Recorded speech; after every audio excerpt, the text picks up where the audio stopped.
I come from a world where a woman's gotta come out on top, or it's just too darn bad. All right, Miriam, talk to me all you want. But what does it come to? Compromise. Well, what the heck? A woman's compromised the day she's born.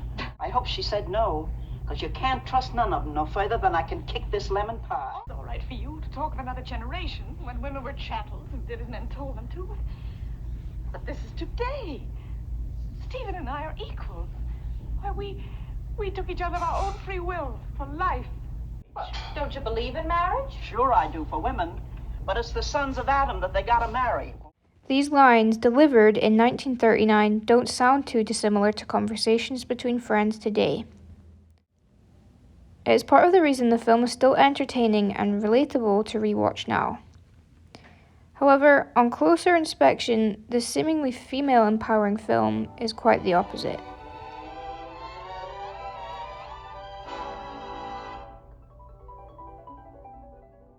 Based on the 1936 play of the same name, it was adapted for the screen by Anita Loos and Jane Murfin. It featured a star-studded all-female cast with over 130 actresses credited, and the marketing of the film lent into this. Even all of the animals were female.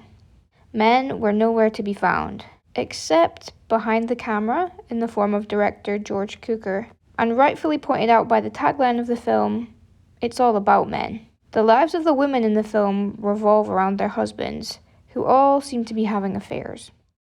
The main protagonist of the film is Mary, a devoted wife and mother of an upper-class family in Manhattan. Through her group of friends, who are immediately portrayed as gossipy and catty, emphasized by the credits at the start of the film, she finds out that her husband Stephen is having an affair with a perfume countergirl called Crystal. We follow Mary's journey through coping and deciding what to do about this affair. Her mother thinks she should stay with Stephen for the sake of her daughter. Something more for you to think of now besides each other. There's your daughter. When Mary's old enough to realize, she'll know I'm right. Well, have it your own way, darling, but don't forget it's being together at the end that really matters. Her friends think she should leave Stephen and catalyze this by gossiping about her situation to the papers of New York. Although we don't see or hear Stephen on screen, we know Mary is still in love with him, but he continues his affair. Later in the film, Mary decides to divorce Stephen and heads to a ranch in Reno where she meets other divorcees. This is where we find out Stephen has married Crystal, and this is where the film starts to get even messier. One of the divorcees decides to return to her husband when she finds out she's pregnant, and another somehow convinces Mary to try and get back with Stephen after convincing her that the divorce was her fault. Because I wouldn't stay and be second fiddle? Because you ran out of the trenches under fire. You deserted him. I deserted him. Well, sure you did. You don't think he wants to be in the grip of that red-headed octopus, do you? The overall cattiness between the women only heightens at the ranch. We later see a glimpse into Stephen's new marriage through the eyes of little Mary, who discovers that Crystal has another man on the go. She informs her mother of this, and Mary kicks into action. Sylvia, I heard you ring. I never felt better in my life. Did you ring, Mary? Yes, Jane, I knew even ran in a taxi. Don't stand there gaping. Hurry. Mary Haynes, what is all this? I've had 2 years to grow claws, Mother. Jungle red. Mary exposes Crystal for her affair and finds a more supportive group of friends before the film ends. Oh, no. Sorry, that's not right. Mary decides to get back with Stephen, the man who cheated on her, whilst he faces no repercussions for destroying his family. In fact, he can pretty much just pick up where he left off. This doesn't exactly leave an empowering message for women. Your friends will talk about you behind your back, and you should just accept this. And you should also get back with your adulting husband after bravely divorcing him. Could this message just be a reflection of his time? In 1939, the studio system of Hollywood was in full swing. MGM, the studio that produced The Women, was one of the big 5 studios in Hollywood at the time. MGM claimed that they had more stars than there are in heaven, and we can see that with the cast and crew of The Women. The performances really carry the film and are the reason it's still enjoyable to rewatch now, despite its mixed moral messaging. Norma Shearer, Joan Crawford, Rosalind Russell, Mary Boland and John Fontaine, to name a few of the cast, were in high demand and very popular for the time. The director, George Cukor, was also in high demand, having recently directed Little Women, Holiday, and David Copperfield. The popularity of these stars would have also attracted a large audience, and in order for this film to be distributed across America to this large audience, it had to follow the infamous Hays Code. The Hays Code, or formerly known as the MPPDA Production Code, was introduced to Hollywood after the scandals of the 1920s. Cinema and the overall culture around Hollywood was seen to be promoting drug usage, sex, and violence. In Kristen Thompson and David Bordwell's book, Film History and Introduction, they addressed the misconceptions of the Hays Code. The popular image of Will Hays and other officials of the Motion Picture Producers and Distributors of America cast them as sour Puritans, imposing censorship on the film industry. The reality is more complex. The MPPDA was a corporation owned jointly by the film companies themselves. One of the MPPDA's tasks was to help avoid official censorship from the outside. The MPPDA may have been repressive, but it blocked potentially more extreme national censorship. In practical terms, the code was not a tool of the prudish minds of the MPPDA, but a summary of the type of subject matter that could get movies cut by local censors or banned for Catholic viewers. The code saved Hollywood money by pressuring filmmakers to avoid shooting scenes that would be snipped out. The MPPDA did not seek to eliminate every risque line or violent moment.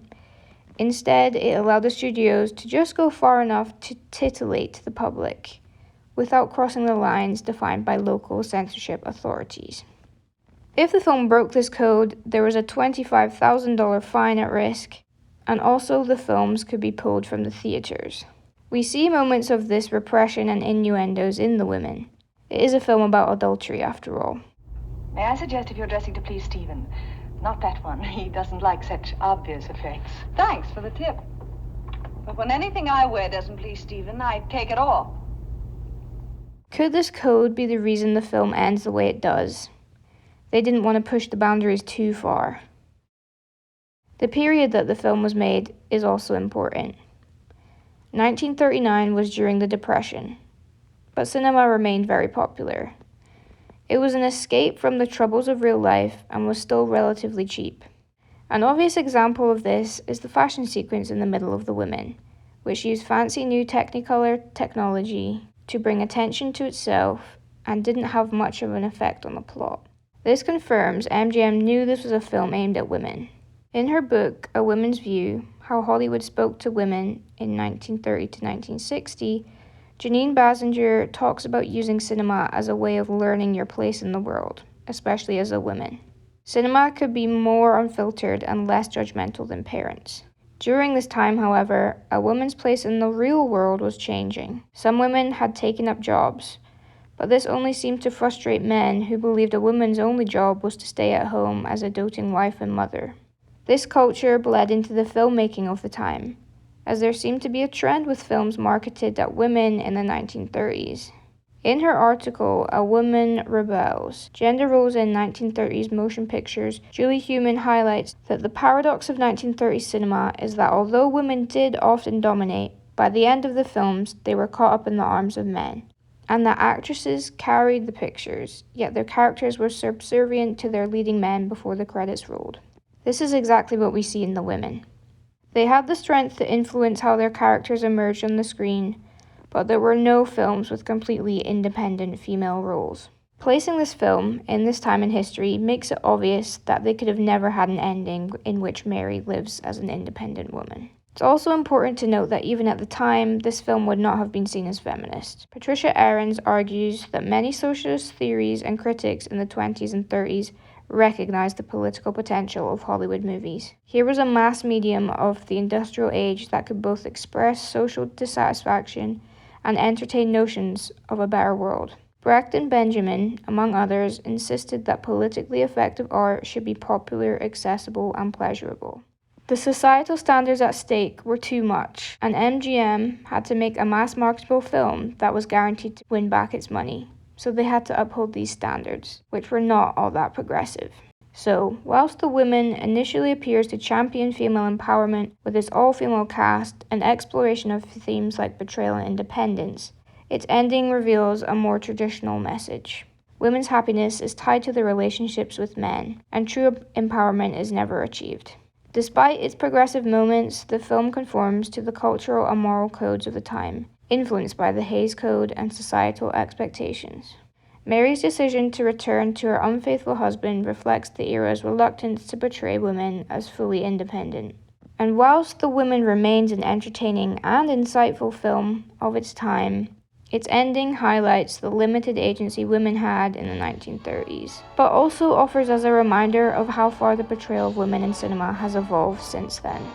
Thank you for listening, and thanks to these sources.